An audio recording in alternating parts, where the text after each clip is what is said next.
भाई साहब, पंडित जी से बात हुई थी मेरी, अगले महीने सगाई और उसके 3 महीने में शादी का मुहूर्त है। देखिए, रिश्ता तो हमें आपसे ही जोड़ना है, पर एक बात है जो आपको माननी पड़ेगी हमारी। भाई साहब, आप दान दहेज की चिंता बिल्कुल मत कीजिए। हमारे पास जो भी है हमारी 2 बेटियों का ही तो है। आपकी जो भी मांग होगी हम पूरी करेंगे। अरे वो तो हम जानते ही हैं। दान दहेज की चर्चा बाद में हो जाएगी, पहले इस पर बात हो जाए कि हम आपकी कौन सी लड़की को अपनी बहू बनाएंगे। बात साफ है, जब सामने हीरा रखा हो तो मामूली कोयला किसे भाएगा। हमें अपने बेटे के लिए आपकी राम्या पसंद है। लेकिन मुझे आपका बेटा पसंद नहीं है, समझे आप? तो अब जब यहाँ कोई किसी को पसंद नहीं है तो आप जा सकते हैं। और सुनिए, ये जितना नाश्ता लपेट चुके हैं ना आप लोग, उसके पैसे भी देते जाइएगा। अरे अरे, कितनी बदतमीज है लड़की। अच्छा हुआ जो पहले ही पता चल गया, वरना हम तो फंसी जाते। अरे अभी कहाँ अंकल जी, फंसोगे तो तब आप लोग जब मैं पुलिस को फोन करके बोलूंगी कि आप मेरे पापा से दहेज की मांग कर रहे थे। राकेश, उठो बेटा, चलो, हमें और बेइज्जती नहीं करवानी अपनी। अरे अरे भाई साहब, रुकिए तो सही। राम्या, तुम अंदर जाओ, हम बड़े बात कर रहे हैं ना। नहीं पापा, आप बड़े लोगों की बातचीत क्या होती है मैंने देख लिया। इस आदमी की हिम्मत कैसे हुई मेरी बहन को कोयला कहने की, इसके तो मैं बाल नोच लूंगी। राम्या का इतना कहना था और अगले ही पल लड़का और उसका पूरा परिवार वहाँ से भाग खड़ा हुआ। अरे भाग्यवान, इसे समझाओ कुछ, ये 4थी बार है।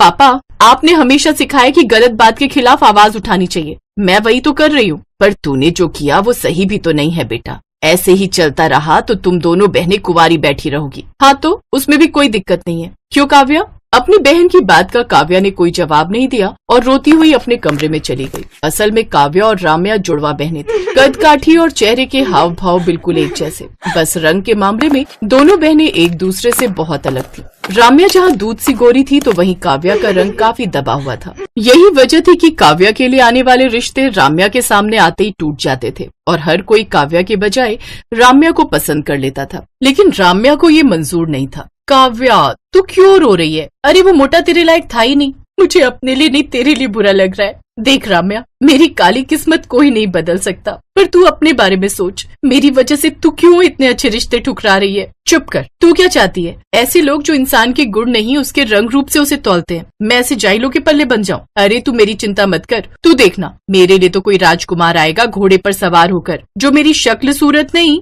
बल्कि मेरी सीरत पर मर मिटेगा। काश मुझे भी मिल जाए कोई ऐसा। तो चल ना, निकलते हैं ढूंढने। अरे पर कहाँ? कॉलेज में और कहाँ? सुना है बड़े मस्त मस्त लौंडे आ रखे हैं। राम्या की बात सुनकर काव्या हंस दी और फिर दोनों बहनें तैयार होकर कॉलेज पहुंची। दोनों कैंटीन में बैठी बातें कर रही थी कि तभी वहाँ से कुछ स्टूडेंट्स की भीड़ निकली। लो, फिर से शुरू हो गया ये कॉलेज इलेक्शन का ड्रामा। अब तो हो गई पढ़ाई। अरे पढ़ाई तो होती रहेगी, जरा पहले उस हीरो को तो देख। उसे मत देख। क्यों? मैं क्यों ना देखूं? अब एक मिनट, कहीं ये वो तो नहीं जिसके बारे में तू उस दिन बता रही थी? क्या नाम था इसका? शुभांकर शर्मा। कॉलेज प्रेसिडेंट के लिए खड़ा हुआ है, कॉमर्स फाइनल ईयर में है, सिंपल सोबर, लेकिन बिना जिम जाए दिन शुरू नहीं होता इसका। खाने में चाइनीज पसंद है और अरे बस बस बस, अब क्या पूरी कुंडली सुनाएगी इसकी? ये लो, वहाँ पापा इसके लिए रिश्ते देख देख कर परेशान है और ये मैडम यहाँ पहले से ही टांका भिड़ाए बैठी हैं। अरे नहीं नहीं नहीं, ऐसा कुछ भी नहीं है। बातचीत तो दूर की बात है, हम आज तक एक दूसरे से मिले भी नहीं। मैं 1-2 बार इसके कैंपेन में शामिल हुई थी, पर इससे मुलाकात ही नहीं हो पाई। बहुत बिजी रहता है। सुना है कॉलेज के साथ साथ अपने पापा का बिजनेस भी संभालता है। और बिना मिले ही तूने इतना सब कुछ पता कर लिया इसके बारे में? तू कुछ पागल है क्या? जाकर बात क्यों नहीं करती? नहीं नहीं, कहीं उसने मुझसे बात ही नहीं की तो, या फिर मेरी तरफ देखा ही नहीं तो? अब जाने देना, इतना हैंडसम लड़का मुझे क्यों घास डालेगा? ओफो, तू यहीं रुक, मैं जाकर बात करती हूँ, तेरी डेट फिक्स करके आती हूँ उसके साथ। राम्या रुक जा, मत जा, रुक तो सही। काव्या की बात को अनसुना कर राम्या सीधा शुभांकर के पास गई और उससे बातें करने लगी। शुभांकर ने उसे अच्छा रिस्पांस दिया और फिर कुछ ही देर बाद दोनों खूब हंस हंस कर बातें करने लगे। दूर बैठी काव्या ये सब देख रही थी और मन ही मन सोच रही थी, ये इतना हंस हंस कर क्या बातें कर रहे हैं? और ये तो कहकर गई थी कि मेरी डेट फिक्स करके आएगी शुभांकर के साथ, पर ये दोनों तो मेरी तरफ देख भी नहीं रहे। अब मैं जाऊँ क्या वहाँ पर? काफी देर सोचने समझने के बाद बड़ी हिम्मत करके काव्या राम्या और शुभांकर के पास पहुंची और फिर, अरे राम्या तू यहाँ है? अब चल ना, क्लास के लिए लेट हो रहे हैं। हाँ तुम चलो, मैं बस अभी आती हूँ। काव्या को राम्या का ऐसा कहना बहुत अजीब लगा और वो गुस्से में वहाँ से चली गई। और फिर कॉलेज से लौटते हुए, क्या बातें कर रही थी तू शुभांकर के साथ? तुझे क्यों बताऊं? अरे पर तू तो, हाँ मैं तेरी डेट फिक्स करने गई थी उसके साथ, पर उससे मिलकर मेरा प्लान कुछ चेंज हो गया। राम्या की बात सुनकर काव्या को दुख हुआ। उसे लगा कि सबकी तरह उसकी बहन भी मतलबी हो गई है, और ये जानते हुए कि काव्या शुभांकर को पसंद करती है, राम्या उससे अपना रिश्ता बढ़ा रही थी। ऐसे में ही कुछ दिन बीत गए और इस बीच दोनों बहनों के बीच बातचीत ना के बराबर हो रही थी। और फिर एक शाम, काव्या, ओ काव्या, ये ले मेरी बच्ची, मुंह मीठा कर। अब क्या हो गया माँ? ये मिठाई किस खुशी में? भगवान ने हमारी सुन ली बेटा, तेरा रिश्ता तय हो गया, वो भी बहुत अच्छे घर में। अरे पर मुझे तो किसी ने कुछ बताया ही नहीं। अब सब कुछ बहुत जल्दबाजी में हो गया बेटा। सुनना मेरी बच्ची, सब कुछ बहुत अच्छा है, और सबसे खास बात बताऊं तुझे, तेरे साथ साथ राम्या का भी रिश्ता तय हो गया है। दोनों आपस में सगे भाई हैं, तो इस तरह से शादी के बाद भी तुम दोनों बहनें एक दूसरे के हमेशा साथ रहोगी। ये तो अच्छी बात है माँ। राम्या को ये बात मालूम है? हाँ, अरे उसे तो लड़का बहुत पसंद है। अगले महीने तुम दोनों की सगाई है, तो वो तो अभी से शॉपिंग के लिए निकल गई। अब माँ, लड़के का नाम क्या है? शुभांकर। ये नाम सुनते ही काव्या को समझ आ गया कि आखिर क्यों राम्या उससे दूरी बना रही थी, और अब वो खुद भी अपनी बहन से बात नहीं करना चाहती थी। और फिर ठीक सगाई वाले दिन, ये क्या? ये दोनों तो बिल्कुल एक जैसे हैं, हमारी तरह जुड़वा जो हैं। और तू टेंशन ना ले, तेरी सगाई तेरे शुभांकर के साथ ही हो रही है। मैंने तो अपने लिए उसके भाई अंकुर को चुना है, जो बिल्कुल मेरे टाइप का है। और एक खास बात बताऊं तुझे, शुभांकर को तू तब से पसंद थी जब तूने उसके लिए कैंपेन किया था और स्पीच दी थी, बट वो भी तेरी तरफ फुद्दू निकला। प्यार तो करता था पर बात करने से डरता था। तूने ये सब पहले क्यों नहीं बताया मुझे? और ये अंकुर से तेरी बात कब हुई? उसी दिन जब मैं शुभांकर से बात करने गई थी, तू तो क्लास चली गई। उसके बाद शुभांकर ने मुझे अंकुर से मिलवाया, और बस मैंने तो तभी तय कर लिया था कि आगे क्या होगा। हाँ, और इसने हमें भी तुझे बताने से मना कर दिया था। ये तुझे सरप्राइज देना चाहती थी। सब कुछ जानकर काव्या राम्या के गले लग गई। वो शर्मिंदा थी ये सोचकर कि उसने अपनी बहन को कितना गलत समझा। अब सब ठीक था, दोनों बहनों की धूमधाम से सगाई हुई, और अब किसी के दिल पर कोई बोझ नहीं था।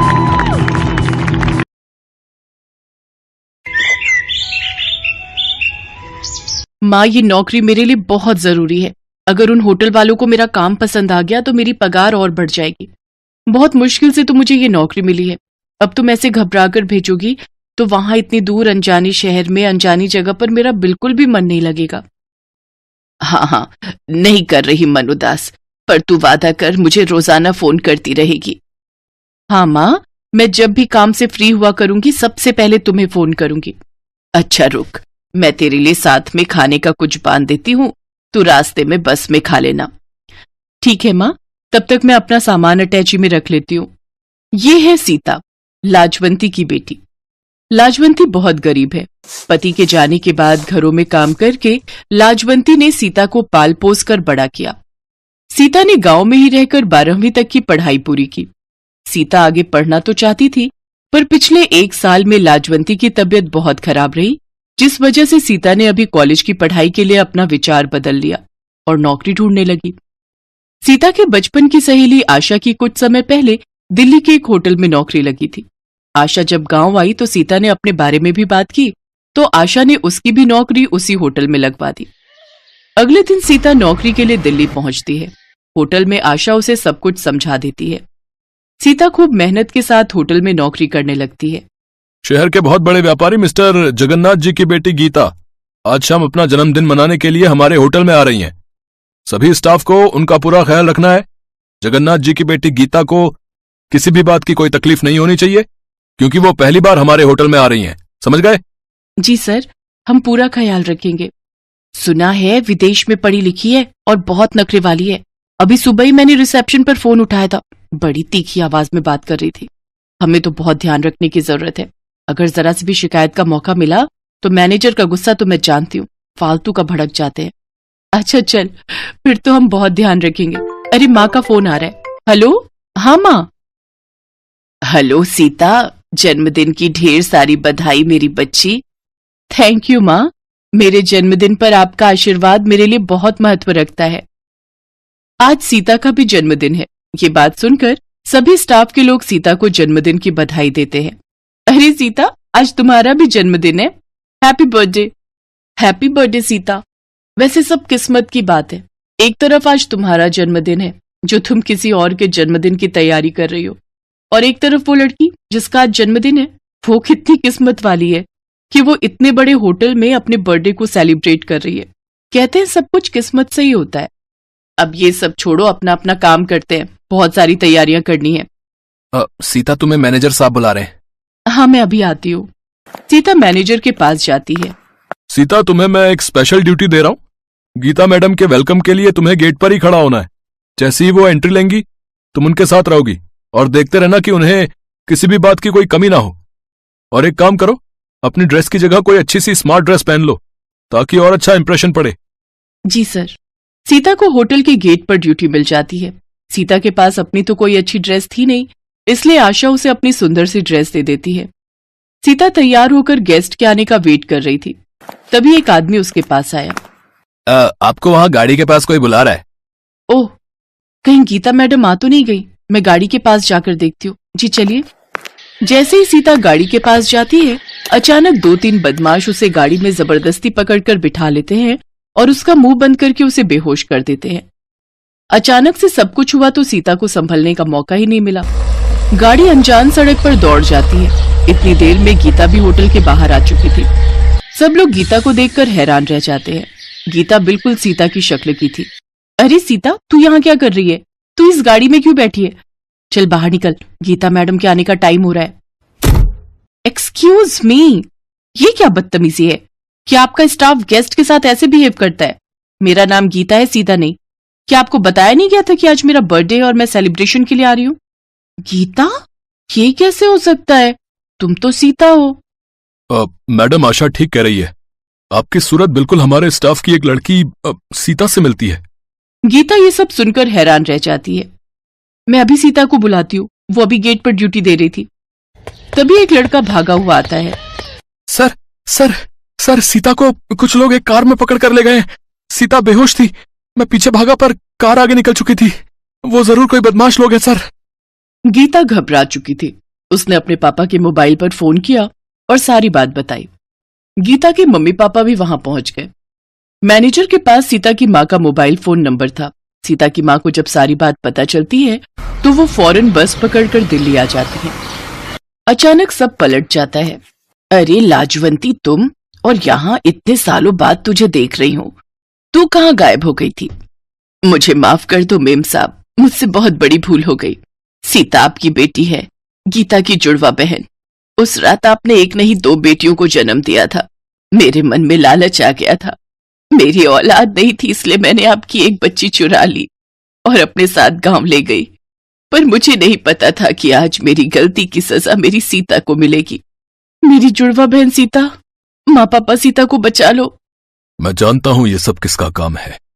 मुझे लगता है अशोक ने सीता को गीता समझ लिया और मुझसे बदला लेने के लिए वो गीता को अगवा करना चाहता था। चिंता मत करो, वो ज्यादा दूर नहीं गया होगा। हम उसे पुलिस की सहायता से पकड़ लेंगे। गीता के पिता मिस्टर जगन्नाथ ने पुलिस को खबर दी और कुछ ही घंटे में पुलिस अशोक को पकड़ लेती है। सीता सही सलामत मिल जाती है। जब सीता को सच्चाई पता चलती है कि गीता उसकी जुड़वा बहन है और उसके असली माता पिता मिस्टर जगन्नाथ और ममता है, तो वो बहुत रोती है। मेरी बच्ची सीता, इतने सालों तक तू हमसे दूर रही। सीता, हमारी बच्ची। मेरी बहन सीता, तू इतने साल मुझसे दूर रही। मैं भी आप सबको पाकर बहुत खुश हूँ। और माँ, तुमने ऐसा क्यों किया? मेरे अपने माता पिता से मुझे दूर क्यों कर दिया? सीता और गीता एक दूसरे के गले लग जाती हैं। मुझे माफ कर दे सीता, मुझे माफ कर दे। अब तू अपने परिवार के साथ खुश रह। मैं तुझे अपना चेहरा कभी नहीं दिखाऊंगी। मैं हमेशा के लिए चाह रही हूँ। तुम कहीं नहीं जाओगी। जो हुआ बचपन में हुआ। मैंने बचपन से तुम्हें अपनी माँ माना है। मैं तुम्हारे बिना नहीं रह सकती माँ। सीता अपनी माँ के गले लग जाती है क्योंकि लाजवंती ने उसे पाल पोस कर बड़ा किया था। सीता को अपना असली परिवार मिल जाता है, अपनी जुड़वा बहन मिल जाती है और वो अपनी नई जिंदगी की शुरुआत करती है।